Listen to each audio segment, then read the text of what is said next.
Inaanyayahan namin kayong makinig sa kwentong ito. Pagkaalis pa lamang sa hukuman, masayang-masaya na ang dating asawa habang dinadala ang buong pamilya niya para agawin ang aking villa na nagkakahalaga ng 25 milyong piso. Ngunit nang mabuksan ang pintuan, agad na nahimatay ang biyenan ko sa lugar din.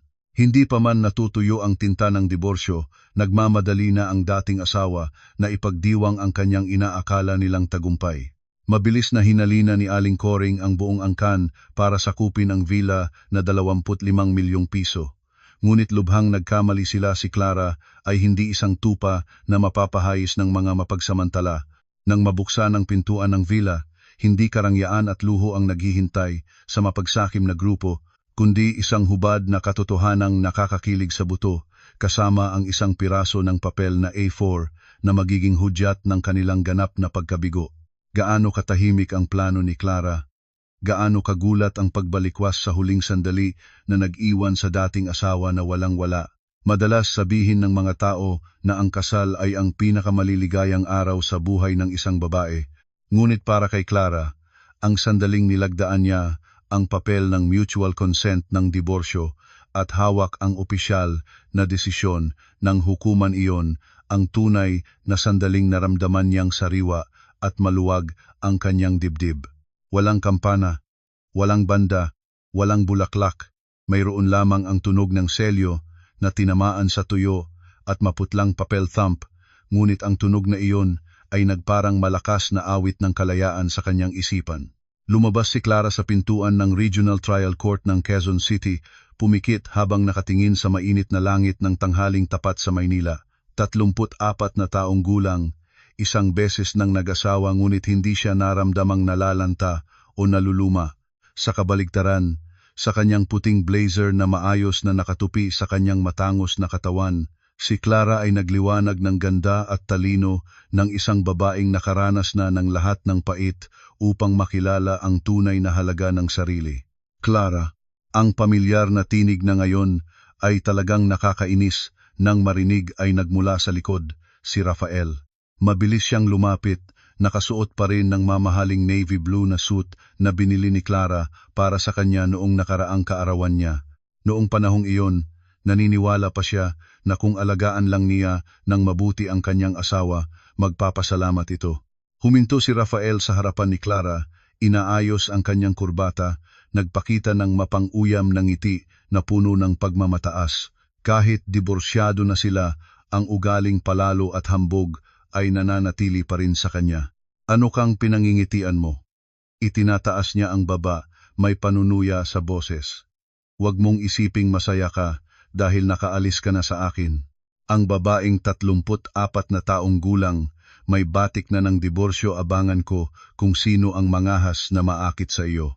O babalik ka na lang sa probinsya at makatayo sa likod ng iyong mga magulang. Tumingin si Clara sa kanya, kalmado, tulad ng isang lawa na walang alon. Dati, sa tuwing magsasalita ng malakas si Rafael, yumuyuko siya at tumatahimik para sa kapayapaan ng tahanan. Ngunit ngayon, ang lalaking nakatayo sa harapan niya ay hindi na asawa, hindi na langit tulad ng itinuturing ng kanyang ina. Isa lamang siyang taong nabigo nang malala na napalaya na niya ang sarili. Alagaan mo muna ang iyong sarili, Rafael. Sumagot si Clara, mahinahon, ngunit malamig. Huwag mong kalimutan ang iyong deadline sa pagbabayad ng utang sa mga loan shark na kinasasangkutan mo. Natigilan sandali si Rafael, bahagyang namutla, ngunit mabilis na nagbalik sa kanya ang walang pakialam na itsura. Lumalapit siya, nang mas malapit, binabaan ang boses para mangbanta. Huwag kang maingay, dapat maging marunong kang umayos. Sinabi na ng nanay ko, kahit ano ang desisyon ng hukuman, ang bahay na iyon ay pawis at dugo ng aking anak. Huwag mong asahang malalamon mo ang lahat, kung hindi, huwag mong sisihin ang aming pamilya kung magiging malupit kami. Tumawa ng malakas si Clara. Ang tawang iyon ay nagpalit ng katahimikan ng araw ng tagsibol sa Maynila na nagpalito kay Rafael. Pawis at dugo ng iyong anak? Tumingin siya ng direkta sa mga mata ng lalaki, matalas tulad ng kalis. Ang tinutukoy mo ba ay ang 25 milyong pisong ginastos para sa lupa at pagtatayo ng bahay o ang iilang pisong sahod na nilunod mo sa sugal at babae? Rafael, maliwanag sa itim at puting papel, nagdesisyon na rin ang hukuman na ang villa ay personal na pag-aari ko na nabuo bago pa man kami nag-asawa. Wala kahit isang tile roon na sa iyo o sa iyong pamilya. Namula ng matindi si Rafael, nagagalit, gusto na niyang ituro ang daliri, ngunit lumiko na si Clara at lumakad palayo, iniiwan siya na nakatayo ng mag-isa sa harapan ng hukuman. Naupo si Clara sa likurang upuan ng taksi na malamig, huminga ng malalim. Sa kanyang isipan ay bumalik ang alaala ng 3 taon bilang asawa, tulad ng itim at puting pelikula na pabagal na umaandar sa harap ng kanyang mga mata. 3 taon ang nakalipas. Si Clara, isang dalaga mula sa probinsya ngunit may matalisik na isipang pangkalakalan, ay sariling nagtayo ng magandang buhay. Bumili siya ng isang lote sa bagong gated subdivision sa Parañaque City, nagpatayo ng villa na may hardin sa modernong estilo. Kabuuang halaga ay umabot sa 25 bilyong piso. Nakumpleto niya ang lahat ng papeles at napalipat ang titulo ng lupa sa kanyang pangalan, ang Transfer Certificate of Title, TCT. 1 buwan bago siya magrehistro ng kasal kay Rafael. Iyon ba ay talinong desisyon o kapalaran? Kahit ngayon ay hindi pa rin alam ni Clara. Alam lamang niya na nang pumasok siya bilang manugang, ang buong pamilya ni Aling Coring ay kusang itinuturing na ang kayamanang iyon ay pag-aari ng lahat. Si Aling Coring, ang biyenan niya, isang babaeng sakim na may mga matang laging gumagalaw at paikot-ikot sa paghahanap ng mapagsamantalahan, ay sa unang araw pa lamang ay nagdeklara na kapag pumasok na ang manugang sa bahay ng lalaki, dapat magbuhos ng buong puso para sa pamilya ng lalaki. Ang bahay sa subdivision na iyon, na pag-isipan ko na mas mabuti kung si Ronnie ang mag-stand ng pangalan para sa negosyo. Ang babae, para saan pa ang maraming ari-arian? Baka maloko pa siya. Nagulat noon si Clara, ngunit dahil sa pagmamahal kay Rafael at sa pagnanais na mapanatili ang kapayapaan, magalang na tinanggihan niya ang kahilingan. Mula noon, nagsimula ang kanyang purgatorio. Pinagmamasdan siya ni Aling Coring sa bawat pagkain at tulog. Si Maricel, ang batang kapatid na babae ni Rafael na 28 taong gulang at tamad na hindi man lang maghugas ng sariling damit, ay laging nagpapalibang sa silid ni Clara, kumukuha ng mga pampaganda, bag, at damit na parang sariling gamit niya. Si Ronnie naman, ang pinakamamahal na anak ni Aling Coring, ay tinatrato ang manugang tulad ng isang walang ubos na ATM machine. Tiniis ni Clara ang lahat hanggang sa natuklasan niya na may kabit si Rafael, hindi lamang pagtataksil sa katawan. Lihim din siyang kumuha ng pera mula sa kanilang ligtas na kahon, ang perang inihanda ni Clara para sa mga katrabaho, para bumili ng maliit na kondo para sa kanyang kabit na nagbubuntis na. Nang ilabas ni Clara ang mga ebidensiya, hindi lamang hindi pinagsabihan ng biyenan, ang anak niyakap pa nito ang pagdepensa sa anak. Ang lalaki, normal lang ang paglabas-labas. Bumalik pa rin siya sa tahanan, hindi ba? Ikaw bilang asawa, hindi marunong mag-ingat ng asawa, tapos nagbibilang ka pa ng pera sa kanya. Ang pera ng asawa ay pera rin ng lalaki, anong masama? Iyon ang huling patak na nagpunsyon. Ang sakripisyo niya ay tinitingnan bilang katangahan. Ang kabutihan niya ay itinuturing na simpleng tungkulin. Sa sandaling iyon, namatay ang pag-ibig sa puso ni Clara. Dahan-dahang nagplano siya ng diborsyo, nangalap ng ebidensiya ng pangangalunya, nag-audit ng daloy ng pera, at higit sa lahat, pinangalagaan ang kanyang ari-arian. Beep, beep, beep. Ang maingay na tunog ng text message ay nagbalik sa kanya sa katotohanan. Binuksan niya ang kanyang telepono, mensahe mula kay Mang Cardo, ang presidente ng Homeowners Association sa kanilang subdivision, isang taong laging binibigyan ni Clara ng regalo tuwing Pasko at iba pang pista opisyal. Clara, mainit na ang sitwasyon dito. Nakita ko si Aling Coring kasama si Maricel at si Ronnie, nakatayo sila sa labas ng rehas ng iyong villa. Nag-hire pa sila ng Kuwaresma at dinala pa nila ang isang locksmith. Nagtatalo sila ngayon sa iyong bantay sa pintuan, sinasabi ni Aling Coring na bahay ng anak niya ito at may karapatang pumasok sila. Gumagawa siya ng malaking gulo. Ano ang gagawin mo? Kailangan bang tumawag sa barangay tanod o sa pulis? Binasa ni Clara ang mensahe at dahan-dahang lumitaw ang malamig na ngiti sa kanyang labi. Tulad ng inaasahan niya, hindi pa isang oras matapos ang hatol ng hukuman, nagmamadali na silang dumating tulad ng mga tanga. Sigurado si Aling Coring na hindi mangahas na makipagtalo si Clara o kaya naman ay iniisip na kapag nakuha na ang bahay, kahit ano pa ang mangyari ay kayang harapin. Akala nila puno pa ng mahal na kasangkapan ang loob, ang malalaking set ng antique na muebles, ang mahal na imported na sofa, ang mga mamahaling gamit elektroniko na matagal na pinag-ipunan ni Clara. Gusto nilang agawin ang bahay. Iyon lang ang katotohanan.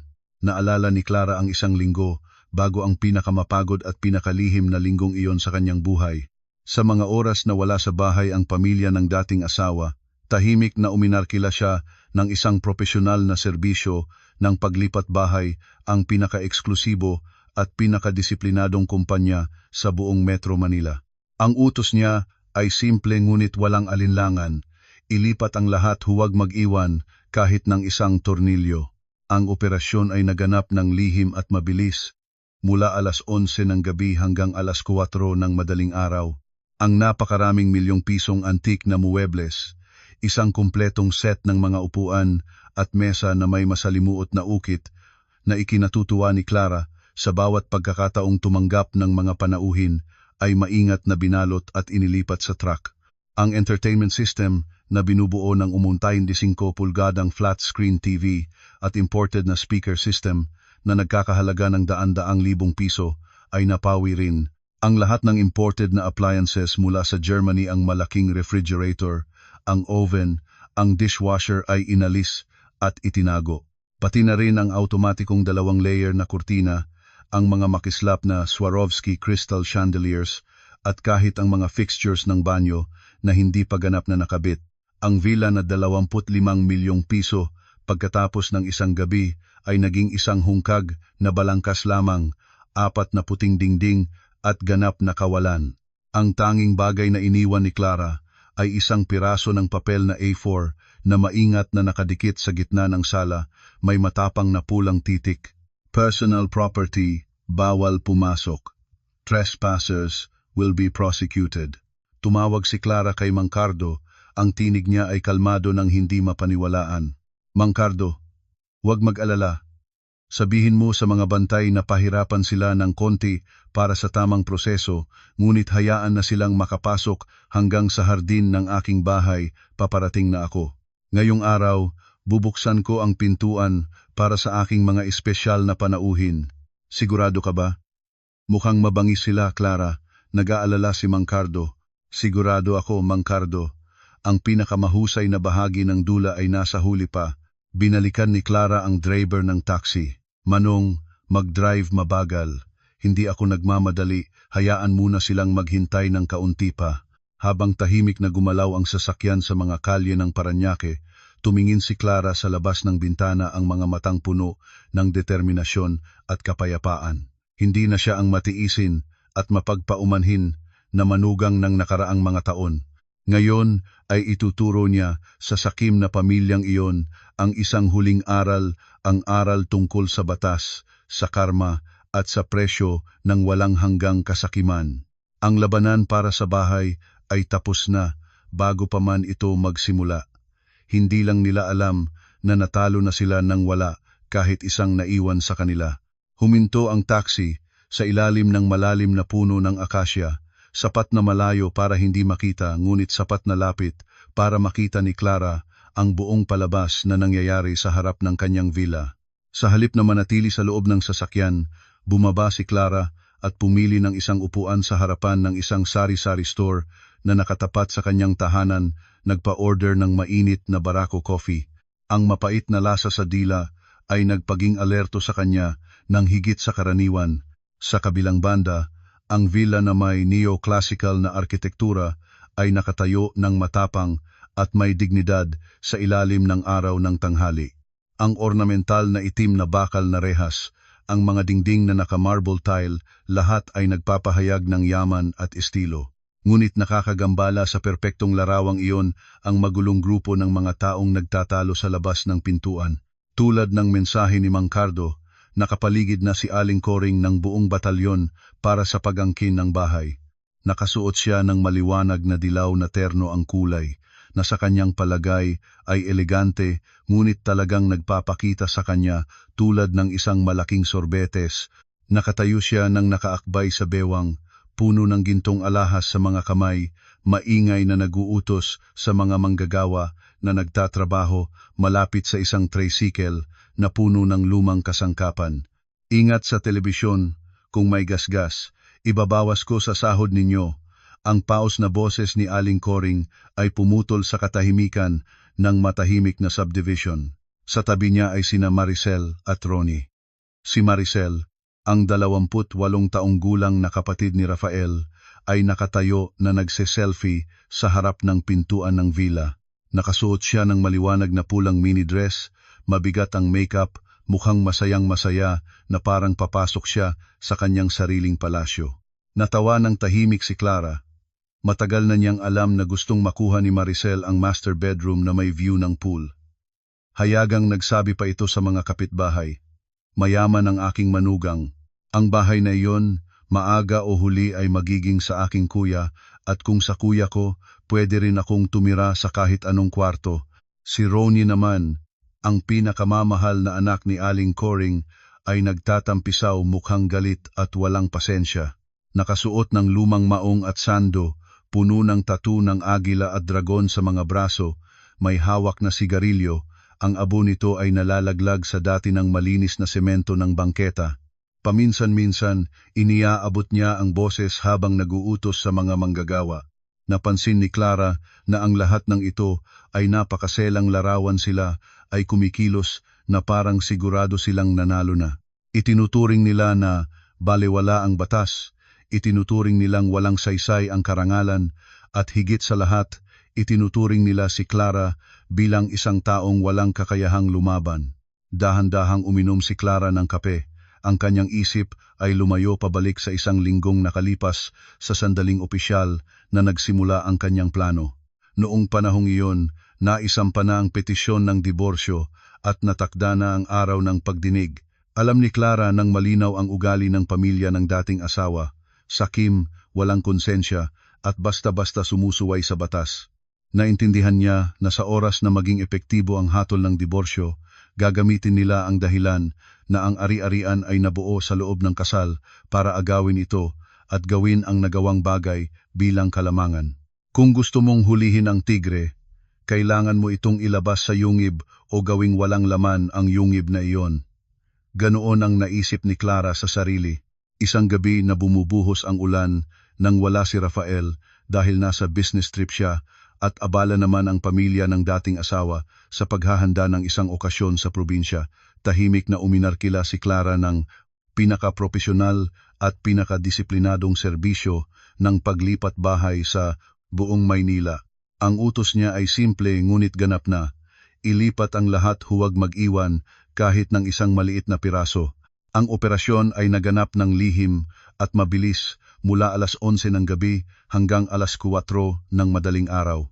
Ang napakaraming milyong pisong antik na set ng muebles na may masalimuot na ukit ang pangunahing dekorasyon ng sala, at ikinatutuwa ni Clara sa bawat pagkakataong may panauhin ay maingat na binalot at inilipat sa truck. Ang entertainment system na binubuo ng 85 pulgadang TV at imported na speaker system na nagkakahalaga ng daan-daang libong piso ay napawi rin ng walang bakas. Ang lahat ng imported na appliances mula sa Germany, ang malaking refrigerator, ang oven, ang dishwasher ay inalis at itinago. Pati na rin ang automatikong 2-layer na kurtina, ang mga makislap na Swarovski crystal chandeliers, at kahit ang mga high-end fixtures ng banyo na hindi pa ganap na nakabit.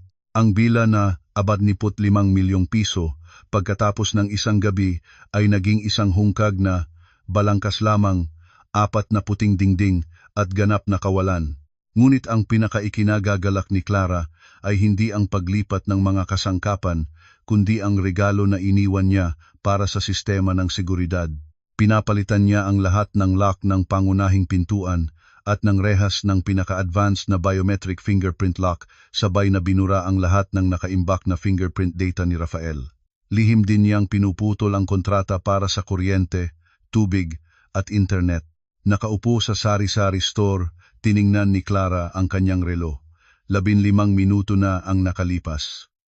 Ang palabas sa harap ng rehas ay papalapit na sa pinakadramatikong bahagi. Sa kabilang banda, si Ronnie ay nagtatangkang isuot ang susi sa keyhole ng rehas. Paulit-ulit niyang pinaikot, lalong namamawis, mukha ring namumula sa galit. Putang ina, bakit hindi gumagana?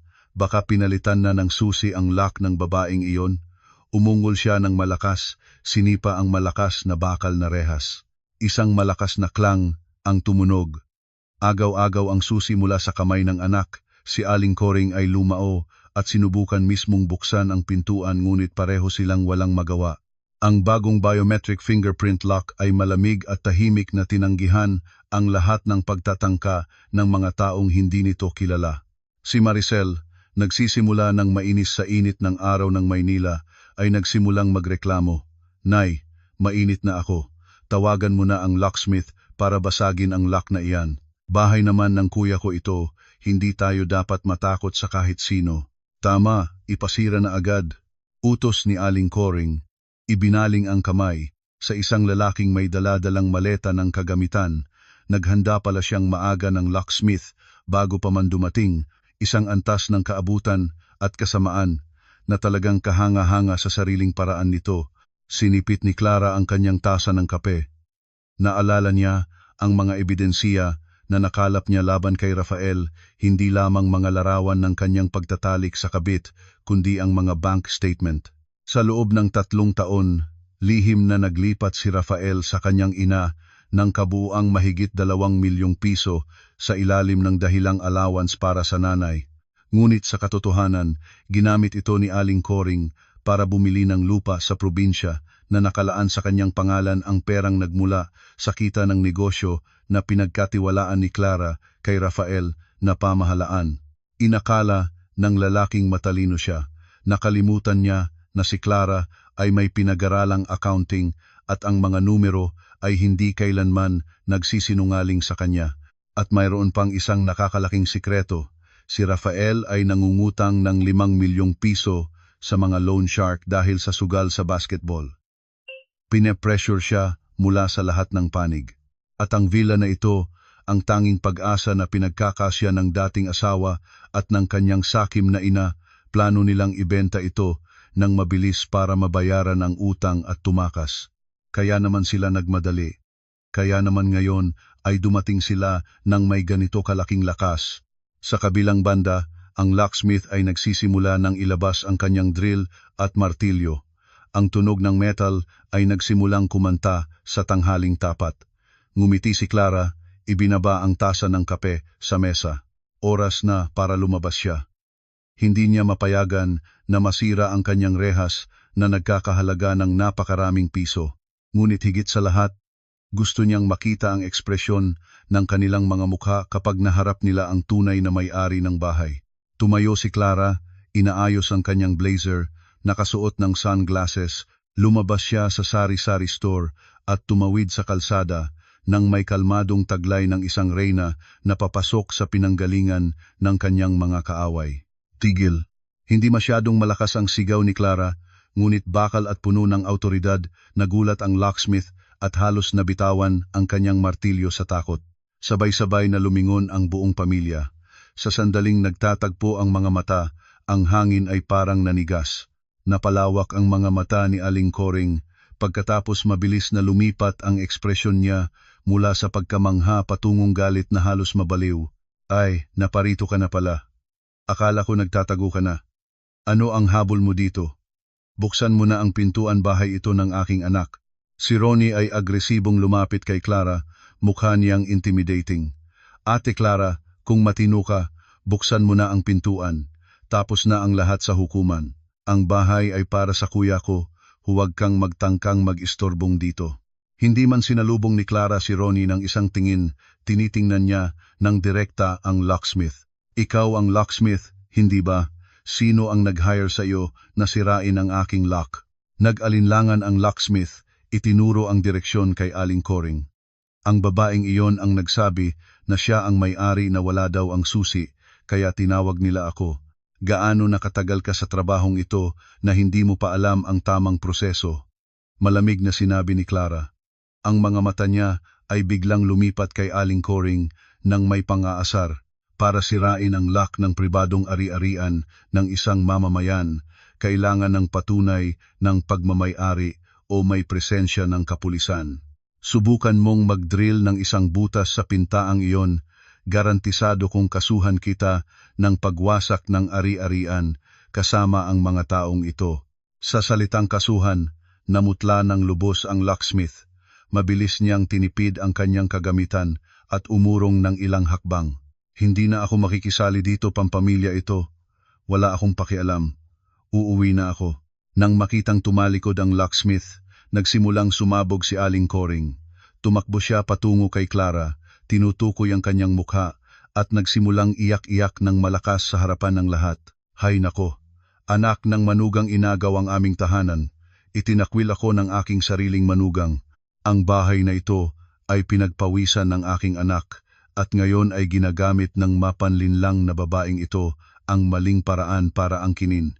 Ikaw ay magnanakaw, mandaraya. Sabay nito, nagdagdag si Maricel sa koro. Tama, masama kang babae, ibalik mo ang bahay sa kuya ko. Nagsimulang magtipon-tipon ang mga mausisa. Ang mga kapitbahay sa mga katabing villa, mga taong edukado at may dignidad ay nagsimulang sumilip mula sa mga balkonahe, nagtatanong-tanong. Ang ilan ay kumukuha ng video sa kanilang mga telepono. Ngunit si Clara ay nakatayo doon, tahimik tulad ng isang bato, nakaakbay lang, pinapanood ang mababang palabas ng walang anumang reaksyon. Naghihintay siya at ang inaabangan niya ay dumating na. Sandali lang. Ano ang nangyayari dito? Mula sa dulo ng kalsada, dumating ang dalawang motorsiklo, isang barangay tanod at isang opisyal ng lokal na kapulisan ang bumaba. Si Mang Cardo ay kasama rin, dahan-dahang ngumiti kay Clara nang may pagkaunawa. Nang matanggap ang mensahe ni Clara kanina, agad na tinawagan ng kapitbahay ang barangay at pulis. Nang makita ang uniforme, sandaling napatigil si Aling Coring, ngunit ang kanyang ugaling mapagsamantala ay mabilis na lumipat sa bagong taktika.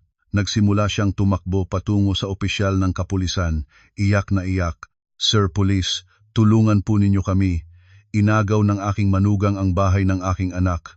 Pinagmanipulahan niya ang aming pamilya, 15 milyong piso ang halaga ng bahay na ito, lahat pera ng aming pamilya. Kulungan po ninyo siya. Nginuso ng opisyal ang magulo at gulong grupo, kasama ang mga tricycle na puno ng lumang kasangkapan, pagkatapos nilingon ang tanging taong kalmado sa lahat. Ikaw, ano ang kwento? Ito ba ay isang alitan sa ari-arian pagkatapos ng diborsyo? Ngumiti si Clara. Ang boses niya ay dahan-dahan at malinaw sapat para marinig ng lahat ng nakapaligid. Opisyal, ito ay hindi alitan. Ang Regional Trial Court ay nagtapos ng diborsyo ngayong umaga. Tungkol naman sa bahay na ito, dahan-dahang binuksan ni Clara ang kanyang eleganteng bag, kumuha ng maingat na nakabalot na dokumento sa loob, ang kanyang pinakamakapangyarihang sandata, ang Transfer Certificate of Title, TCT, ang titulo ng lupa at tahanan na nakalaan sa kanyang pangalan. Ibinigay niya ang dokumento sa opisyal, ang kumpiyansang hindi matitinag. Pakiusap pong tingnan ang pangalan ng may-ari. Ang nakalista ay Clara Reyes, Santos, iyon ay ako. At higit sa lahat, pakiusap pansinin ang petsa ng pagpapalabas ng titulo. Ang petsa ay ika, 15 ng Agosto, 2022, habang ang aming marriage certificate ay nakapetsa ika, 20 ng Nobyembre, 2022. Ibig sabihin, ang ari-ariang ito ay nabuo at ganap na nasa pangalan ko bago pa man kami nag-asawa. Ito ay aking personal na ari-arian. Ayon sa batas, walang kaugnayan si Rafael o ang kanyang pamilya dito. Nanigas ang espasyo. Maingat na binaliktad ng opisyal ang bawat pahina ng titulo, sinuri ang mga selyo at ang mga petsa. Nakatayo si Aling Coring sa tabi, ang mukha ay lumipat mula pula patungong berde, ang pawis ay bumubo tulad ng malakas na ulan ng Maynila. Alam niya, siyempre, na bumili si Clara ng bahay bago ang kasal. Ngunit lagi niyang sinasabi sa sarili, kapag nag-asawa na, ang lahat ng pag-aari ay para sa pamilya ng lalaki. Ngayon, sa harapan ng batas, ang ganitong pag-iisip ay lubos na walang saysay. Tama ang mga papeles, sabi ng opisyal, isinoli ang titulo kay Clara. Lumingon siya ng seryoso kay Aling Coring. Aling Coring, ang TCT ng lupa at bahay ay malinaw na nakalaan sa pangalan ni Clara. Ito ay personal na ari-ariang nabuo bago ang kasal. Kayo at ang inyong pamilya ay walang karapatang mangagal o mag-angkin ng kahit anong bahagi nito. Ang inyong pagtitipon ng maraming tao, paglikha ng kaguluhan sa pampublikong lugar, at pagtatangkang sirain ang lock ay paglabag sa batas. Hindi pwede iyon.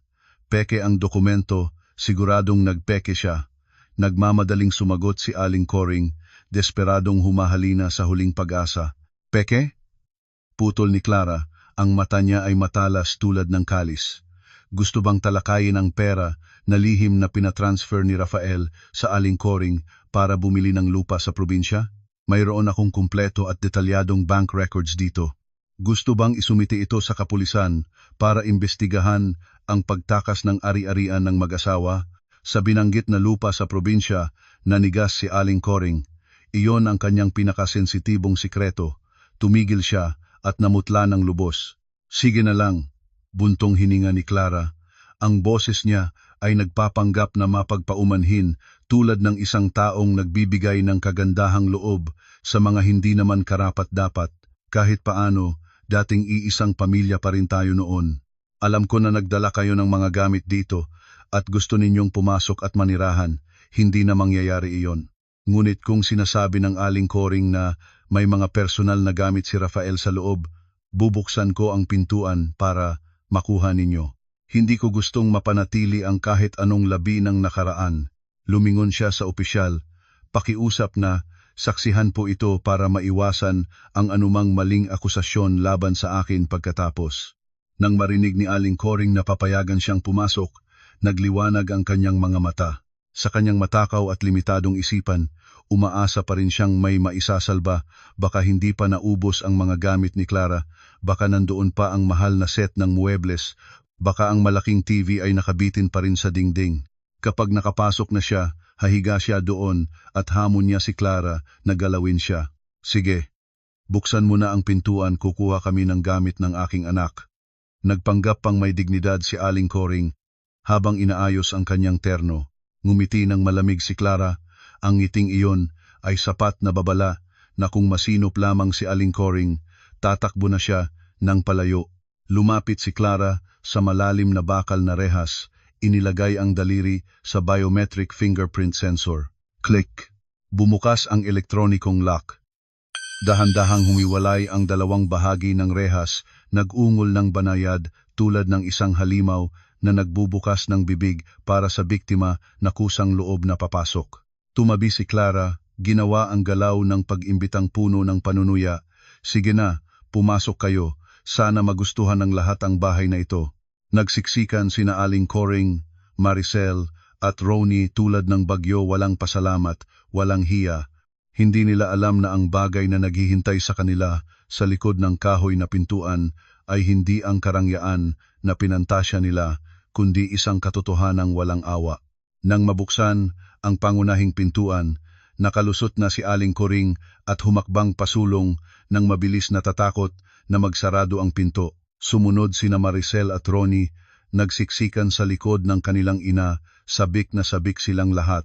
Mula sa labas, mukhang kapwa-kapwa pa rin ang villa, ang mga marble tile sa mga dingding ay kislap sa sikat ng araw, ang mga bougainvillea sa gilid ng bahay ay namumukadkad ng maliwanag. Ang magandang hitsura sa labas ay lalo pang nagpalakas ng maling pag-asang nasa loob ni Aling Coring na ang interior ay buo pa rin, maganda pa rin, puno pa rin ng mga kayamanan.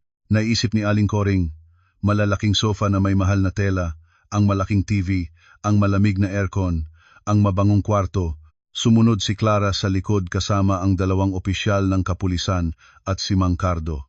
Tahimik siyang naglalakad, binibigyan sila ng pagkakataon na lubos na maranasan ang sandaling ito. Si Aling Coring, ang unang humipo sa gintong doorknob ng pangunahing pintuan, ang pinto ay hindi nakalock. Nagtulak siya ng malakas. Creak. Tumunog ang bisagra at bumukas ang espasyo sa loob. Ngunit sa sandaling iyon, nanigas ang ngiti ni Aling Coring. Lumawak ang kanyang mga mata ng lubos. Binanat ang bibig ngunit walang lumabas na tunog. Sa harapan nila hindi ang maluho at magandang sala na lagi nilang ipinagmamalaki sa mga kamag-anak sa probinsya. Sa harapan nila ay isang katakot-takot na isang kawalang laman na nakakaespanto. Ang buong unang palapag, maluwag at malawak, wala kahit isang kasangkapan. Ang napakaraming milyong pisong antik na set ng muebles na walang bakas, naiwan lamang ang mapupusyaw na marka sa sahig. Ang TV cabinet, ang mga speaker, ang mga dekorasyon lahat ay napawi. Kahit sa pinakamaliit na detalye ay makikita ang walang awang katumpakan ni Clara. Sa kisame, ang crystal chandelier ay inalis na iwan lamang ang mga nakabiting wire na parang mga patay na uod. Ang kurtinang gawa sa mahal na tela ay wala na rin. Ang malakas na tanghaling araw ay tuwirang pumapasok, inilalantad ang puting, malamig at walang buhay na mga dingding. Ang bahay ay hindi mukhang tahanan, mukhang isang inabandunang yungib. Ang yapak ng mga paa ni Aling Coring ay nagpapalit ng malakas na tunog na nagbabalik mula sa apat na dingding, lalo pang nagdadagdag ng kalungkutan sa espasyo. Nasaan ang mga gamit? Nautal si Aling Coring, ang boses ay nanginginig tulad ng isang taong tinamaan ng kidlat. Lumingon siya kay Clara, mga matang puno ng pagkabigla. Ikaw, nasaan mo itinago ang lahat? Nasaan ang aking set ng muebles? Nasaan ang telebisyon? Tumalikod si Clara sa pintuan, nakaakbay, kalmadong sumagot. Aling Coring, nagkamali kayo. Uulitin ko, ito ay aking bahay. Ang mga gamit ay pera ko ang ginamit para bilhin. Nang lumipat ako, dinala ko ang aking mga pag-aari, natural lang iyon. Hindi ako isang charitable institution para mag-iwan ng mga mahal na bagay para sa mga estranyo. Ikaw na samid si Aling Coring na mula ng sobra ang mukha, ang dugo ay nagtitipon sa ulo, halos guguho na siya. Si Maricel ay nakabalik sa sarili at sumisigaw ng malakas, tumakbong paakyat ng hagdan ng kahoy. Kwarto ko, ang aking mga gamit. Nagmamadaling tumakbo siya patungong master bedroom na may view ng pool, ang kwartong matagal na niyang inaangkin. Ngunit ilang segundo lamang, isang malakas na iyak ang tumaas mula sa itaas. Tumakbo siya pa ibaba, mukha-mukhang luhaan, nagtatatalon ng paa tulad ng isang batang 3 taong gulang. Nay, wala na talaga lahat. Hinubad niya ang aircon. Wala kahit isang unan. Paano matatahanan ang kwarto ng walang kama? Walang ref, walang aircon, mamamatay tayo sa init. Sabay nito, nagsugal si Ronnie papunta sa kusina, pag-asang makahanap ng kahit anong matira. Hinila niya ng malakas ang cabinet door buo. Hinahanap niya ang malaking refrigerator, ang espasyo kung saan ito dapat ay puno lamang ng alikabok. Nagalit, sinipan niya ang kahoy na cabinet. Putang ina, kahit ang light bulb sa banyo ay inalis niya. Talagang malala ang babaeng ito. Nakatayo ang 3 miyembro ng pamilya ni Aling Coring sa gitna ng malawak na sala. Sa paligid nila ay 4 na puting dingding at isang katakot-takot na katahimikan ng katotohanan. Ang pangarap ng mamuhay ng marangya, nakaupo sa malamig, kumakain ng marami, natutulog sa luxury bedroom ay naglaho sa isang iglap. Pagkatapos, nakita ng kanilang mga mata ang tanging bagay na iniwan ni Clara. Sa gitna ng dingding ng sala, kung saan dati ay nakabitin ang isang mahal na painting, ngayon ay nakadikit ang isang puting papel na A4. May matitinding pulang titik na nagpaparamdam ng kirot sa mga matang tumitingin. Personal property, bawal pumasok. Trespassers will be prosecuted. Maikling salita, ngunit tulad ng isang malakas na sampal sa mga taong nangahas na mang-angkin. Hindi lamang ito nagpapatunay ng pagmamay-ari, ito ay isang matibay na babala tungkol sa hangganan na hindi nila karapatang lampasan. Nabasa ni Aling Coring ang mga salita at ang buong katawan niya ay nanginig. masyadong malaki ang kabiguan para sa kanyang kakayahang tiisin. Lumingon siya kay Clara. Ang mata ay puno ng pagkabigla at kawalang pag-asa. Ay nako, pinagtaksilan ako ng aking manugang, inagaw ang aming tahanan. Sumigaw si Aling Coring bago dahan-dahang gumuho at humiga sa malamig na tile floor ng sala. Isinara niya ang mga mata, ginagalaw ang mga kamay at paa ng paikot-ikot, nagpapanggap na matinding sakit ang nararamdaman. Nagmadaling lumayo si Maricel para alugin ang ina nang iyak ng malakas. Nay, Nay, huwag mo akong iwan. Ate Clara, bakit ka malupit? Pinatay mo ang aking ina. Tiningnan ni Clara ang gulo nang walang simpatiya. Lubhang kilala niya ang ugali ng kanyang dating biyenan. Lumingon siya ng tahimik sa opisyal. Ang boses niya ay kalmado, ngunit sapat para marinig ng mga nagsasadula.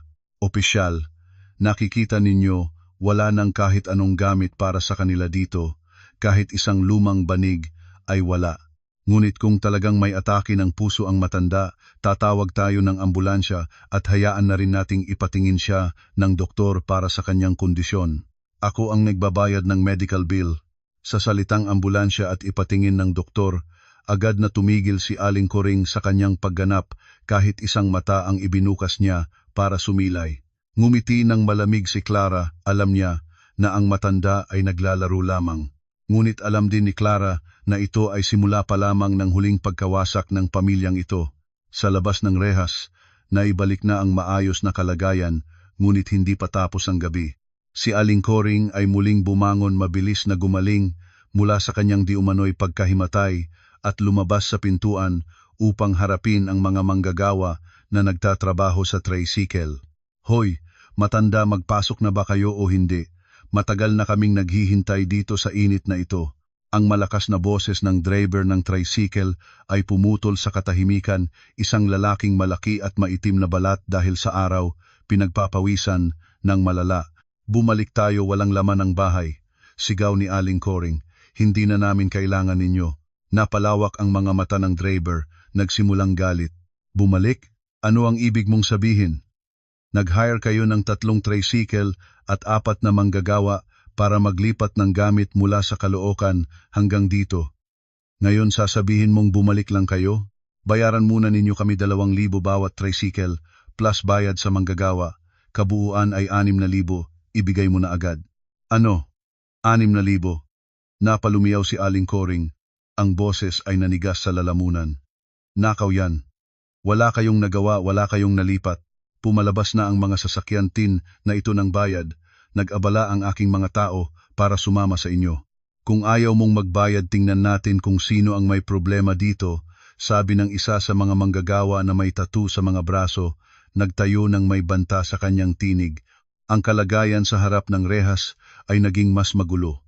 Ang mga sigawan, ang mga banta, ang mga pangungutang, lahat ito ay nagpainit ng katahimikan ng subdivision. Ang mga kapitbahay ay lumabas sa kanilang mga balkonahe, iling-iling ang ulo sa kahihiyan ng eksena. Ang ilan ay kumukuha ng video. Tumingin si Aling Coring sa paligid at nakita ang mga matang puno ng pagkamuhi na mula ang mukha niya sa kahihiyan at galit. Ang imahe ng isang respetadong ina na lagi niyang ipinagmamalaki sa mga kaibigan at kamag-anak ay napapahiya ngayon sa harap ng buong subdivision. Ngunit higit sa kahihiyan ay ang kirot ng paglalabas ng pera. Para kay Aling Coring, ang piso ay kasing halaga ng dugo. Ang magbayad ng 6,000 para sa isang biyaheng walang nagawa ay parang humugot ng isang malaking piraso ng kanyang sarili. Nay, bayaran mo na sila, tinitingnan tayo ng lahat, lihim na sabi ni Maricel, humihila sa manggas ng ina. Alam ng dalaga na mas mapahiya pa sila habang tumatagal. Saan ako kukuha ng 6,000? Wala na akong cash, ngiit ni Aling Coring sa pagitan ng mga ngipin. Lumingon siya kay Ronnie para humingi ng tulong, ngunit ang paboritong anak ay lumayas sa isang tabi, nagpapanggap na nagtatawag sa telepono. Walang piso sa bulsa ang lalaking ito, palagi itong nanghihiram. Sa napakasalang sitwasyon, ang mga manggagawa ay nagsimulang higit pang maging agresibo, nagbabanta, na itatapon sa gitna ng kalsada ang lahat ng gamit ni Aling Coring kung hindi sila mabayaran. Doon lumabas si Clara mula sa bakuran, kalmado at elegante pa rin, hawak ang kanyang telepono na nakatakdang mag-record. Aling Coring, sabi niya, ang boses ay malinaw, ngunit puno ng autoridad, punutol ang lahat ng ingay. Pinapayuhan kita na bayaran mo na sila. Mayroon ditong security camera ng subdivision at narito pa ang kapulisan bilang saksi. Ang ugaling hindi magbayad ng utang ay may legal na kahihinatnan dito. At narinig ko na kailangan ni Rafael ng pera, nang lubusan huwag mong hayaang lumabas pa ang mga bagay na hindi mo gustong malaman ng lahat. Ang mga salita ni Clara ay tulad ng isang balding malamig na tubig na naitapon sa mukha ni Aling Coringing. Biglang namutla ang matanda, puno ng takot sa mga mata.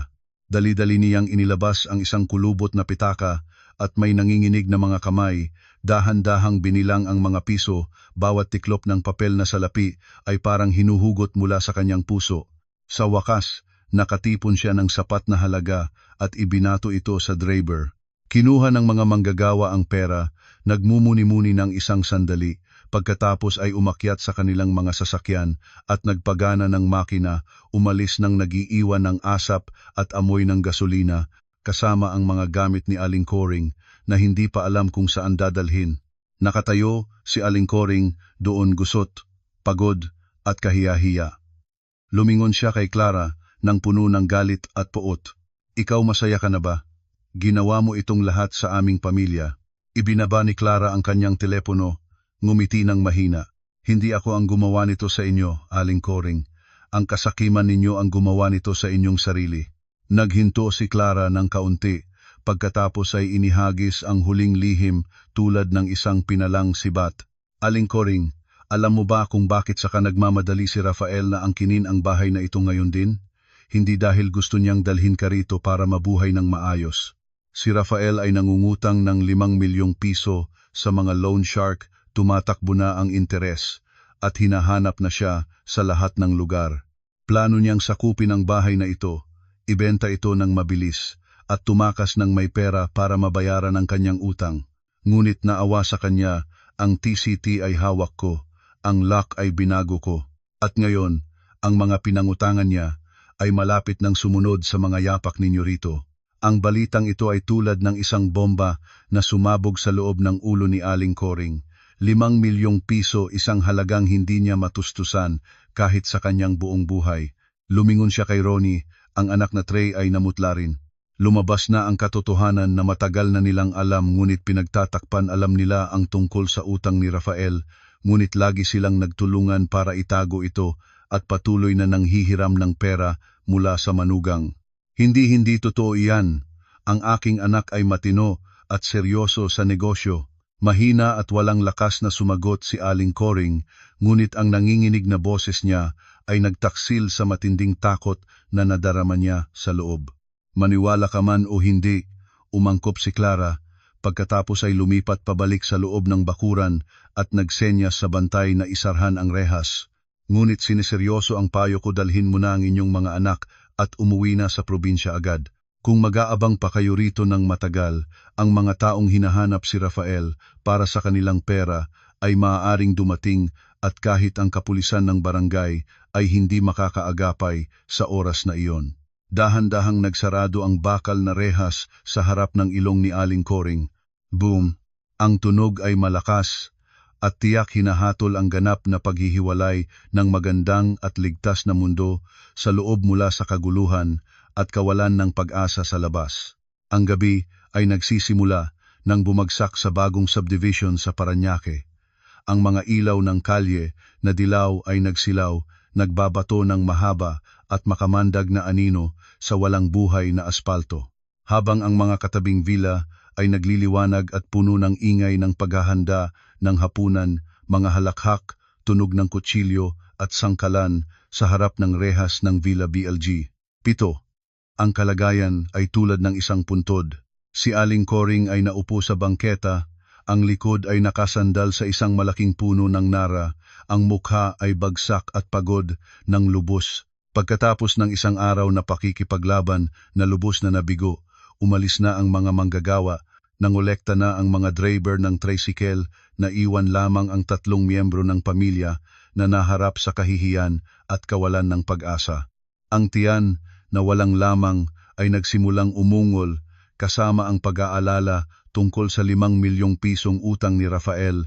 Pinagsama ang lahat ay halos nabaliw na si Aling Coring. Nay, anong gagawin natin? Hindi tayo pwedeng maupo lang dito magpakailanman, namamatay na ako sa gutom at init, reklamo ni Maricel, humihila ng kanyang masakit na paa. Nag-alis na siya ng kanyang mga high heels, naglalakad na nang walang sapatos sa mainit na semento. Ang natunaw na makeup niya ay nagpapahiwatig ng isang malungkot na itsura ng pagkabigo. Si Ronnie ay nakaupo sa gilid ng pader, ang mga mata ay nakadikit sa loob ng bakuran ng villa kung saan ang kanyang Honda CBR motorcycle na pula ay nakaparada ng walang buhay sa ilalim ng liwanag ng hardin. Iyon ang natitirang pinakamahalagang ari-arian niya, ang sasakyan na ginagamit niya para magpanggap na may pera sa harap ng mga kaibigan.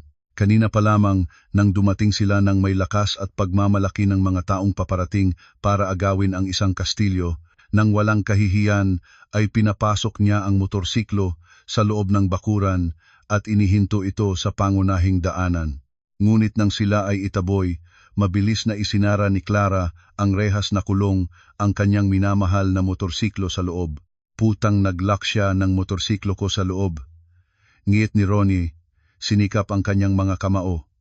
Kung hindi ko makuha ang motorsiklo ko bukas, ano ang gagamitin ko para pumunta kahit saan? At baka makita pa ng mga inutangan ko ang motorsiklo ko dito at makuha nila ito bilang bayad sa utang. Nagangos ang mga mata ni Aling Coring paibaba patungo sa anak. Ay, tawagan mo ito at makiusap na buksan ang pintuan para makuha ang motorsiklo. Makiusap? Wala akong makiusap sa babaeng iyan. Putol ni Ronnie, ang palalo ay lumabas. Hindi mo nakita ang kanyang itsura kanina? Tinatrato niya tayo na parang hayop. Kung tatawagan ko siya ngayon para humingi, tatawanan pa niya ako. Nag-aalangan si Ronnie. Pagkatapos ay lumitaw ang malisyosong kuha sa kanyang mga mata. Itinaboy niya tayo, nang ganoon kahiya hindi ko titigilan hanggang hindi ko ito na ituturo sa kanya ng mabuti. Kailangang matutong magbayad ang babaeng iyon. Nang marinig ito ni Maricel, nagliwanag ang kanyang mga mata, lumabas ang inggit ng babae sa kanya. Tama, napopot din ako sa kanyang mataas-taas na itsura. Bahay na walang laman, ngunit nagpapanggap na palasyo, hindi pinapayagan ang kahit sino. Sige na lang, binaba niya ang boses, gabi na tayo pumasok. Makuha natin ang motorsiklo at saka hahamakin natin ang lahat. Walang gamit sa loob, wasisagin natin ang mga bintana, babasagin natin ang mga halaman, magdodrawing ng masama sa mga dingding para mapilitan siyang gumastos ng malaki. Ang hangal at mapanganib na ideyang ito ay naging masigasig na tinanggap ni Ronnie. Oo nga, may dalang bolt cutter akong nakaimbak sa kahon ng motorsiklo. Mataas man ang pader, may lugar na malambot sa isang sulok. Maghintay tayo ng ilang oras pa kapag tahimik na ang lahat. Gagawa tayo. Nakikinig si Aling Coring sa dalawa niyang anak habang nagpaplano ng krimen. Ang puso niya ay nabibilaukan ng takot, ngunit ang galit ay mas malaki. Nag-atubiling sandali siya, pagkatapos ay sumunod. Gawin ninyo kung ano ang gusto ninyo, ngunit maging maingat. Ang pinakamahalaga ay makuha ang motorsiklo, mabibili pa iyon ng 10,000 piso o higit pa. Kahiyahiyang umuwi sa probinsya nang walang kahit anong nakuha. Ang pagsali ng ina sa plano ang naging huling patak na nagtulak sa kanyang 2 anak sa kalaliman ng krimen. 1:00 ng madaling araw, ang buong subdivision ay natutulog ng malalim. Mariig lang ang tunog ng mga kuliglig at mahinang hangin sa mga dahon. Ang mga kalye ay walang tao. Nagsimula ng kumilos sina Ronnie at Maricel. Pinili ni Ronnie ang isang sulok ng pader sa likod ng bahay doon na kinaliliman ng malalim na punong ipil-ipil at hindi nahihit ng liwanag ng kalye. Nakasuot siya ng itim na sando at takip sa ulo, hawak ang bolt cutter na binalot ng tela. Si Maricel naman ay nakatayo sa ibaba bilang tulong, nanginginig ang mga kamay habang inaalalayan ang mga paa ng kapatid. Dahan-dahan, huwag kang tumapak ng malakas sa aking balikat, bulong ni Maricel. Tumahimik ka at magbantay kapag may nakita kang tao. Umubo ng 1 beses, bulong ni Ronnie, pagkatapos ay dahan-dahang umakyat sa pader ng bato, dumaan sa mga matalas na bakal na rehas ng may kahirapan. Sa loob ng villa, lahat ay madilim. Akala ni Ronnie na natutulog si Clara o baka lumipat pa ito sa ibang tirahan dahil walang higaan sa bahay. Ngumiti siya ng may kasiyahan, dahan-dahang bumaba sa malambot na damuhan ng hardin. Ang pakiramdam ng pagpasok sa isang ipinagbabawal na lugar ay nagpataas ng adrenaline sa kanyang dugo, kababalaghan ng katakot-takot ngunit nakaka-excite sa parehong oras. Unang target, ang motorsiklo.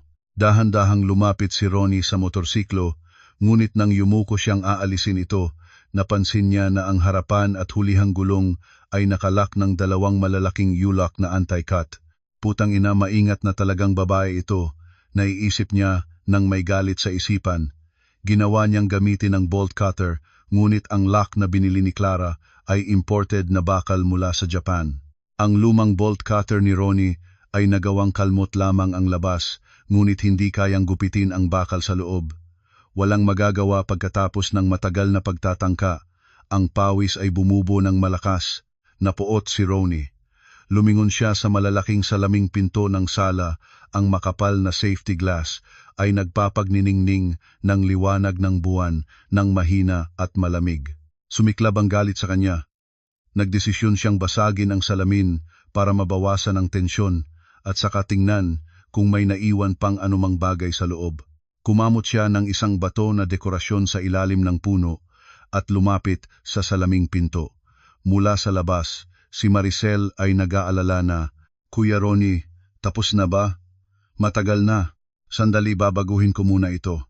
Itinaas ni Ronnie ang bato. Hindi niya alam na sa sandaling natapakan niya ang damuhan, nag-trigger na siya ng isang bagay na mas kakilakilabot pa sa isang bantay. Sa ikalawang palapag, sa isang walang gamit na kwarto, si Clara ay hindi natutulog. Nakaupo siya sa isang foldable camping chair, hawak ang kanyang iPad na nagliwanag sa dilim. Ang screen ay nahati sa 4 na maliit na kahon, nagpapakita ng malinaw ng bawat sulok ng bahay sa pamamagitan ng infrared night vision camera system. Malinaw na nakikita ni Clara ang pawis-pawis na mukha at mapanganib na itsura ni Ronnie. Nakikita niya si Maricel na nagtitingin-tingin sa labas ng pader. Nakikita niya si Aling Coring na nakaupo sa ilalim ng puno sa malayo nag-iingat. "Talagang hindi ninyo ako binibigo," bulong ni Clara. Ang daliri niya ay nagsimulang mag-swipe sa screen ng kanyang smart home app. Hindi pa niya binubuksan ang ilaw, gusto niya munang makita si Ronnie na gumawa ng mas malinaw na pagkakasala. Nang itaas ni Ronnie ang bato at itinapon ito ng malakas sa safety glass. Boom! Ang safety glass ay hindi agad nasira, ngunit lumitaw ang malaking web-shaped crack sa buong ibabaw nito. Iyon ang sandaling inaabangan ni Clara. Pinindot niya ang emergency alarm button sa kanyang smart home application. Beep! Beep! Beep! 3 malakas na tunog ng alarma ay pumutol sa katahimikan ng gabi, sapat na lakas para pukawin ang buong subdivision. Sabay na iyon, ang 4 na high-powered floodlight na nakadikit sa 4 na sulok ng bakuran ay sabay-sabay na nagliwanag, binago ang madilim na hardin sa isang maliwanag na entablado. Nabuhanan si Ronnie sa biglang liwanag na bitawan ang bato na natamaan ang kanyang sariling paa, sumisigaw ng masakit. Ang tunog ng alarma ay nagpagulo ng kanyang direksyon, ang puso niya ay bumibilis ng labis. May pumasok, may pumasok. Ang automatikong loudspeaker ng security system ay nagsalita ng malinaw at malakas. Sa labas ng pader, sumisigaw si Maricel ng takot at tumakbo patungo kay Aling Coring. Napagawi rin si Aling Coring na magtayo, ngunit hindi makaaangat ang mga binti niya sa takot. Nagtatakbo ng paikot si Ronnie sa loob ng bakuran, tulad ng isang daga na nakulong sa bitag. Ang maliwanag na ilaw ay nagpapigil sa kanya na mahanap ang daan pabalik sa puno na ginamit niya kanina. Mula sa malayo, ang tunog ng pulis na siren ay nagsimulang marinig, lumalapit ng lumalapit. Tinawagan ni Clara ang lokal na kapulisan mula nang makita ang anino ni Ronnie sa screen ng kamera. Lahat ay nakaayos para sa isang perpektong pagtatangaw na hindi matatawarang katunayang walang pagkakamali. Ang tunog ng pulis na siren ay pumutol sa katahimikan ng gabi ng Parañaque, nagpapaalaala sa mga residente ng subdivision na ang batas ay palaging gising kahit sa madaling araw. Ang asul at pulang ilaw ng nagbababalang sasakyan ay sumasalamin sa mga puting dingding ng villa, pinagsama sa maliwanag na ilaw ng hardin, lumikha ng isang dramatiko at mapaglarong eksena. Sa loob ng bakal na rehas, si Ronnie ay tulad ng isang mainam na hayop na nakulong sa hawla. Ang malakas na ilaw ng mga floodlight ay nagpapagulo ng kanyang paningin, hindi na niya makita ang maayos na direksyon. May pumasok. May pumasok. Ang loudspeaker ay patuloy na nag-uulit ng babala, ng walang pagod, malamig, at tiyak tulad ng isang countdown patungong katapusan. Nagtatakbo na siya patungo sa isang sulok ng pader para subukang makarating sa rebar na ginamit niya kanina, ngunit bago pa man niya mahawakan ang bakal, hinto, pulis. Itaas ang mga kamay. Ang malakas na utos ay tumabing sa tenga niya mula sa malapit. Dalawang opisyal ng kapulisan ang mabilis na pumasok mula sa pangunahing pintuan, mabilis tulad ng kidlat. Sa loob ng ilang segundo, si Ronnie ay pinagpataob sa damuhan, mukha niya ay nakadikit sa lupa, at ang dalawang kamay niya ay binali palikha. Click! Ang tunog ng handcuffs na naglock sa kanyang mga pulso ay nakakakilig sa buto. Umungol si Ronnie nang masakit, ngunit kahit ang bibig niya ay nangungusap ng mga dahilan na walang sustansya. Sa labas ng rehas, ang sitwasyon ay hindi rin mas maganda. Sina Aling Coring at Maricel ay nagtatangkang tumakas, ngunit naharang ng mga barangay tanod at ng mga bantay ng subdivision. Si Aling Coring ay namutla ng lubos ang mga kamay at paa ay nanginginig. Yumuko siya sa lupa, nag-iyak ng may daing. Ay, hindi ito totoo. Ang aking anak ay pumunta lamang para kunin ang kanyang motorsiklo. Bahay naman ng kanyang kuya iyon, pakiusap pong palayain siya. Si Maricel naman ay nakatayo sa isang sulok nang nanginginig tulad ng isang tuyong dahon sa hangin, hindi matakot magsalita ng kahit isang salita. Nang marinig na ang mga opisyal ay tinitingnan siya ng may seryosong itsura. Doon unti-unting bumaba si Clara mula sa ikalawang palapag, kalmado at elegante pa rin, napalitan ang kanyang suot ng isang maayos na polo dress, kapaang isang manipis na cardigan. Ang kanyang ugali ay panatag ng hindi mapaniwalaan. Sa tabi niya ay si Attorney Bautista, ang karanasan at bihasang abogadong inarkila niya para sa kanyang diborsyo. Lumabas din pala ito para suportahan siya sa sandaling may kaguluhan. Tiningnan ni Clara si Ronnie na nakapatong sa damuhan, pagkatapos ay tumingin sa labas kung saan si Aling Coring ay nagtatangkang umiyak para makaakit ng simpatiya. Ang mga mata ni Clara ay walang anumang awa. Ano ang katarungang hinahanap mo, Aling Coring? Malakas na nagsalita si Clara.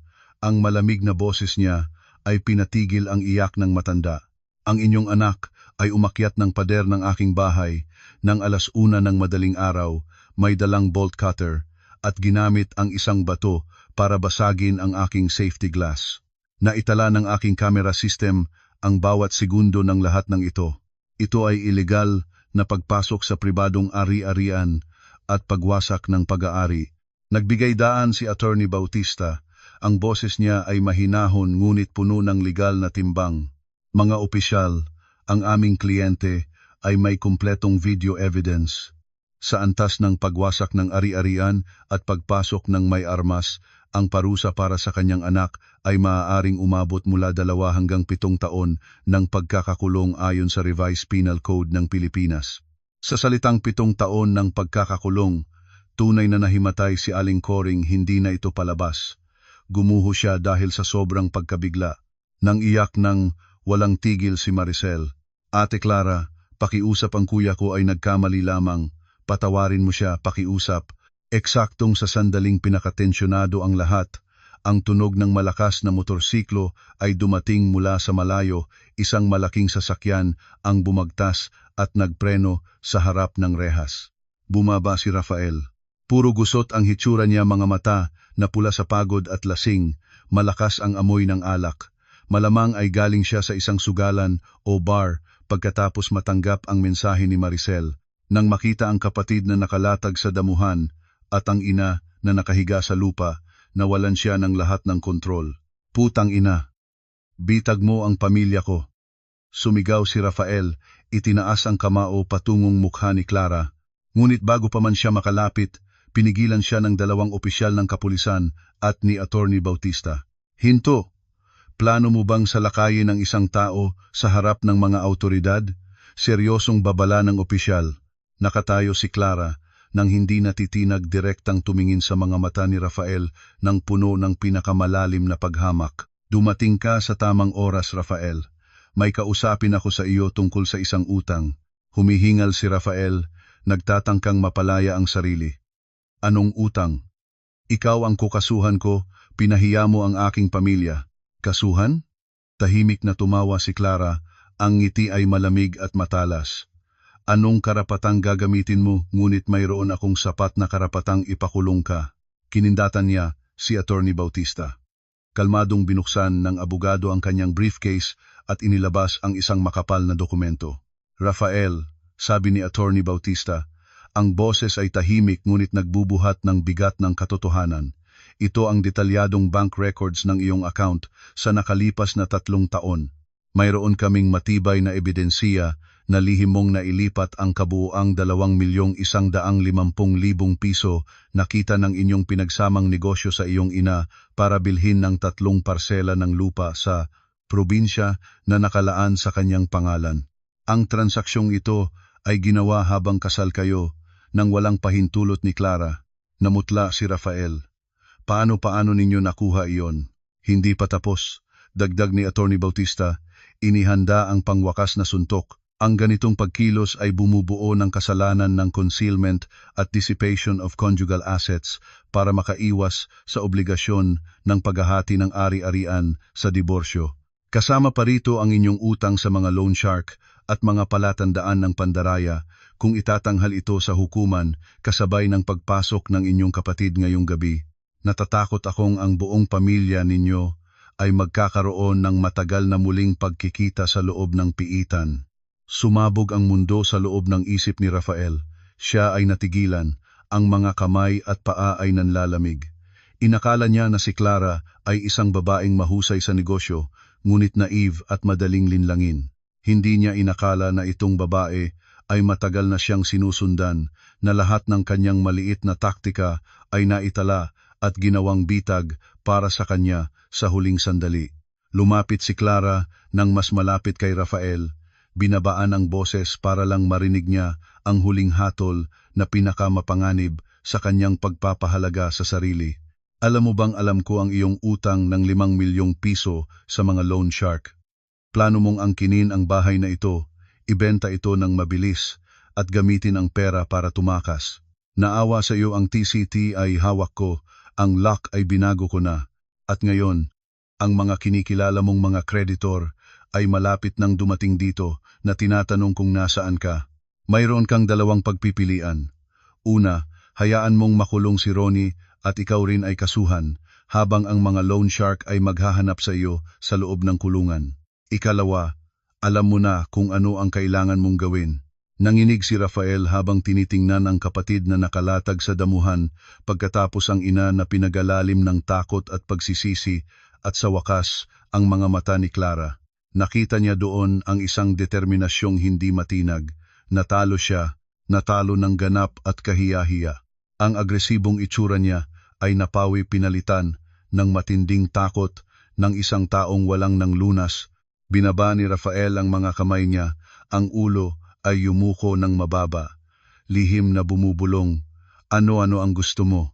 Ngumiti si Clara.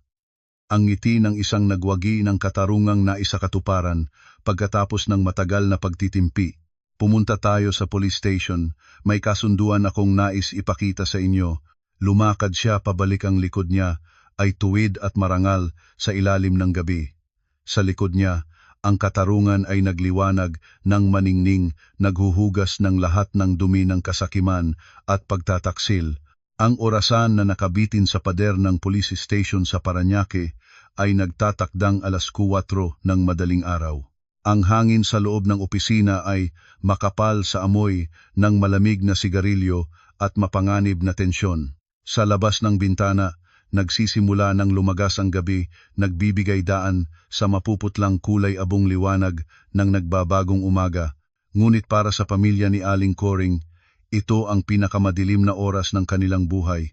Si Ronnie ay nakaupo ng nakayuko sa upuan. Ang mga kamay ay may pulang marka pa mula sa handcuffs. Ang mukha ay hindi nagtatangkang tingnan ang kahit sino. Sa tabi niya ay si Aling Coring. Ang mga mata ay namamaga sa pag-iyak. Ang mga kamay ay nanginginig habang hinhihipo ang likod ng anak. Ang labi ay bumubulong ng tahimik na dasal.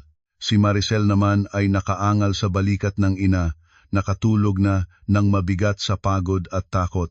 Sa harap nila, si Rafael ay nakaupo, nang parang isang bangkay ang pula niyang mga mata ay nakatitig sa kasunduan na nakalatag sa mesa. Sa kabilang panig, si Clara ay naupong maayos ang likod, ay tuwid, ang mukha ay kalmado, ngunit ang mga mata ay puno ng determinasyon. Sa tabi niya, si Attorney Bautista ay nagtulak ng salamin, ang boses ay malinaw at dahan-dahang pinuputol ang katahimikan. Rafael, ito ang iyong huling pagkakataon. Ang aming kliyente, si Clara, ay pumayag na isulat ang Affidavit of Desistance para sa kasong ilegal na pagpasok at pagwasak ng ari-arian laban sa iyong kapatid na si Ronnie. At hindi rin niya ikukaso ang iyong pagtatago ng conjugal assets sa panahon ng kasal. Kapalit, kailangan mong tuparin ang dalawang kondisyon. Nilunok ni Rafael ang kanyang laway, ang lalamunan ay tuyong-tuyo. Anong kondisyon? Una, itinuturo ni Attorney Bautista ang dokumento. Kailangan mong ibalik ng kaagad ang kabuang 2,150,000 piso na lihim mong inilipat sa iyong ina para bilhin ng lupa. Ang halagang ito ay ituturing na conjugal property na iyong illegal na ginamit, dapat ibalik kay Clara. Ikalawa, ikaw at ang buong pamilya mo ay kailangan na pumirma ng notarized na sulat ng pangako na hindi na kayo kailanman lalapit sa ari-arian ni Clara at hindi nagagawa ng anumang uri ng pangungulto o pagbabanta. Kung lalabag kayo, ang kasunduan ay magiging walang bisa at itatanghal namin ang lahat ng kaso mula sa simula. Nang marinig ni Aling Coring ang 2,150,000 piso, nagtatalo siya ng malakas. Wala kaming pera para bayaran iyon. Binili na ang lupa, hindi pa mabibili ng mabilis. Labis na kayong nang-aapi. Ngayon nagsalita si Clara, ang tinig niya ay malambot ngunit matalim tulad ng kalis. Aling Coring, hindi kayo makakapagsalita ng ganoon. Kung ayaw mong sumunod, hayaan na lang nating ang batas ang magdesisyon. Si Ronnie ay makakakulong ng ilang taon para matuto ng leksyon. Si Rafael naman, na may kasalanan ng pagtatago ng ari-arian at pandaraya kasabay ng 5 milyong pisong utang sa mga loan shark na naghihintay sa kanya, minutuko na mas ligtas siya sa loob ng kulungan kaysa sa labas. Pumili kayo, pera o kinabukasan ng inyong mga anak. Alam ni Rafael na hindi siya binabanatan ni Clara. Ang mga loan shark ay nagsimula ng magpadala ng mga mensahe ng banta mula kahapon pa. Kung mapupunta siya sa kulungan, tapos na ang kanyang buhay. Ngunit para makaipon ng 2,150,000 ng kaagad, iisa lamang ang paraan: ibenta ang kondo na binili niya para sa kanyang kabit at mangutang pa ng malaking halaga gamit ang mga lupaing hawak ng kanyang ina bilang collateral. Pumayag na ako. Nanginginig ang kamay ni Rafael habang kinukuha ang ballpen. Ang boses niya ay nawalan ng lakas. Rafael, lupa ko iyon. Sumigaw si Aling Coring, gusto pang agawin ang ballpen. Tumahimik ka na, Nay. Malakas ang sigaw ni Rafael, ang sigaw na nagdadala ng lahat ng pag-asa at tiyak na kabiguan sa kasalukuyan. Gusto mo bang makulong si Ronnie?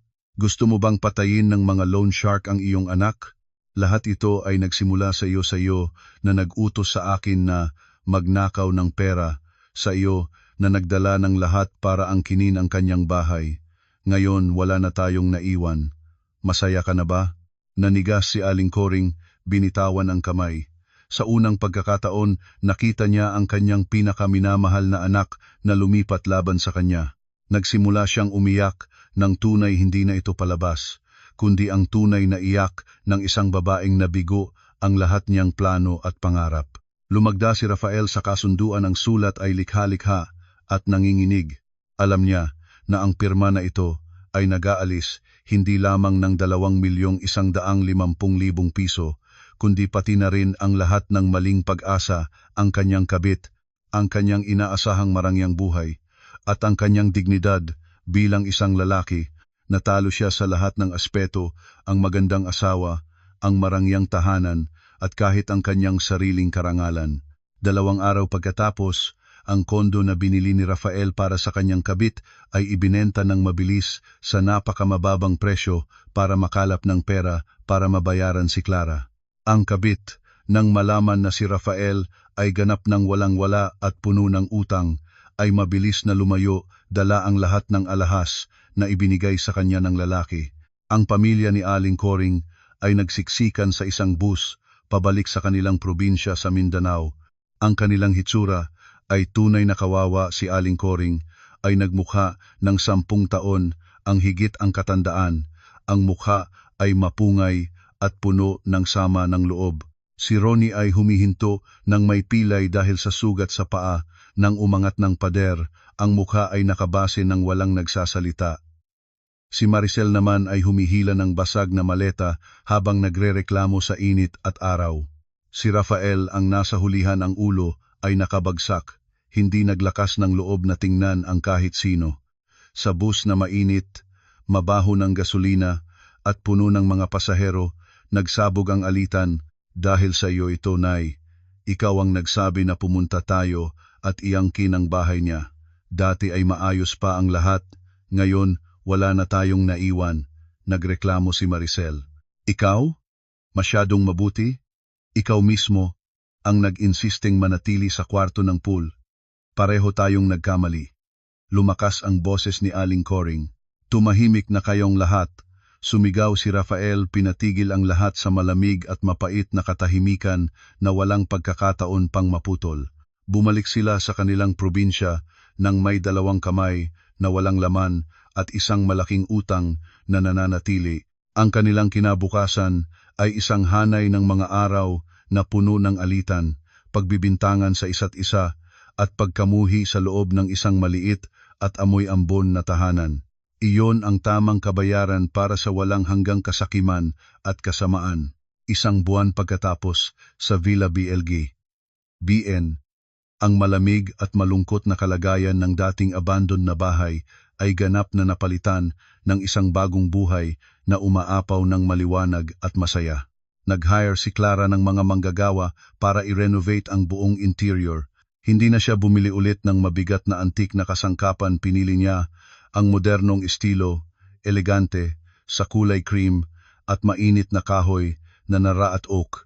Sa hardin, ang mga rosas at sampagwita na sariling inalagaan ni Clara ay nagsisipamukadkad ng sabay-sabay, ang paboritong halaman ng mga Pilipino na nagbibigay ng tamis at halimuyak sa himpapawid. Ang huni ng mga maya at ibang ibon mula sa malalim na hardin ay nagbibigay ng buhay at katahimikang mapayapa. Clara, lumabas ka at uminom ng tsaa kasama namin. Ang mainit na tawag ng kanyang ina ay nagmula sa terasa ng bahay. Ngumiti si Clara, ibinaba ang kanyang pangdidilig at pumasok sa loob. Ang kanyang mga magulang, 2 simpleng magsasaka mula sa Cebu na tapat at mabuti ang puso, ay inanyayahan niya para bisitahin siya. Nakaupo sila sa isang simpleng ratan na muebles sa terasa. Ang mga mukha ay nagliwanag sa kasiyahang makitang ligtas at payapa ang kanilang anak. Umupo si Clara sa tabi ng kanyang ina. Kinuha ang mainit na tasa ng ginger tea na may halong kalamansi. Ang amoy ay lumaganap ng kaaya-aya sa hangin ng hapon. Walang anumang alalahanin, walang anumang dinidinig na puna, walang anumang pinipigilan sa sarili para sa kapakanan ng iba. Tumingin siya sa paligid ng kanyang sariling kaharian. Ang bahay na ito ngayon ay tunay na tahanan, isang lugar kung saan ang pagmamahal ay nagtatagal at ang pagkatao ay iginagalang. Anak, kumusta ka na? Malungkot ka pa ba? Maingat na tinanong ng kanyang ama, ang mga matang puno ng pagmamahal. Umiling si Clara, ang ngiti niya ay nagliwanag tulad ng sinag ng umaga na nagpapainit ng hardin. Hindi po ako malungkot, tatay. Pakiramdam ko ay gumaan tulad ng nakalis na ang isang napakabigat na pasan. Nawala man ang isang asawang walang pagpapahalaga, ngunit nakuha ko ang kalayaan at kapayapaan para sa natitirang panahon ng aking buhay. Pakiramdam ko ay nagtagumpay ako ng malaki. Nagsabay-sabay na tawanan ang kanyang mga magulang, ang tawa ay maliwanag at naglaganap sa buong villa, pumuno ng bawat sulok ng tahanan ng init at pagmamahal. Ngumiti si Clara, uminom ng isang higop ng tea, ang tamis na halo-halong lasa ay kumalat ng maayos sa kanyang dila. Naintindihan niya na ang buhay ay tunay na patas sa katapusan. Ang kasakiman ay palaging magdadala sa tao sa kailaliman, habang ang kabutihan ng puso at lakas ng loob ay palaging magdadala sa tao sa tawiran ng tunay na kaligayahan. Nanalo siya hindi dahil sa kasamaan o katusuhan, kundi dahil naglakas ng loob siyang bitawan ang lahat at ipaglaban ang sariling dignidad at pagpapahalaga sa sarili. Ang bagong umaga ay tunay nang nagbukas sa bubong ng tahanan ni Clara at maging sa kaibuturan ng kanyang puso. Ang kwentong ito ay natapos na dito. Maraming salamat sa inyong pakikinig. Huwag kalimutang mag-subscribe sa aming channel at ibahagi ang video na ito para maipalaganap ang mga makabuluhang kwentong tulad nito.